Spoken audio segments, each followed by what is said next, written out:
Hi hello.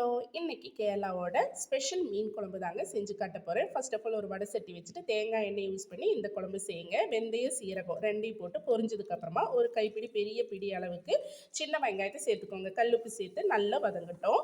அதுக்கப்புறமா வதங்கினதுக்கப்புறம் தக்காளி பழத்தை அதில் சேர்த்துக்கோங்க. அதை 2 நிமிஷம் வதங்கினதுக்கப்புறமா மல்லித்தூள் சேர்த்தணும். மல்லித்தூள் வந்து 2 ஸ்பூன், ஒரு 3 ஸ்பூன் மல்லித்தூள் சேர்த்துக்கோங்க. ஒரு 3.5 ஸ்பூன் மிளகாத்தூள் சேர்த்துக்கோங்க. மஞ்சள் தூள் வந்து உங்களுக்கு தேவையான அளவுக்கு ஒரு 1/2 ஸ்பூன் சேர்த்துக்கோங்க. அதுக்கப்புறமா நல்லா மிக்ஸ் பண்ணினதுக்கப்புறமா தேங்காய், ஒரு மூடி தேங்காய், 3 தக்காளி பழம் நல்லா அரைச்சு அதை வந்து மிக்ஸ் பண்ணிக்கோங்க அது கூடயே. அதுக்கப்புறமா 2 எலுமிச்சம்பழம் அளவுக்கு புளி எடுத்துக்கோங்க.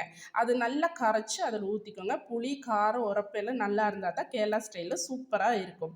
அதுக்கப்புறமா இந்த பச்சை மிளகாயை வந்து பச்சையாகவே மேலாக்க சேர்த்துக்கோங்க. கருவேப்பிலையை இந்த மாதிரி கையிலேயே பிசைஞ்சு சேர்த்துக்கோங்க. அதுக்கப்புறம் மூடி வச்சு நல்லா தலை தலைன்னு கொதி வந்ததும் மீனை சேர்த்துக்கோங்க. இந்த குழம்பு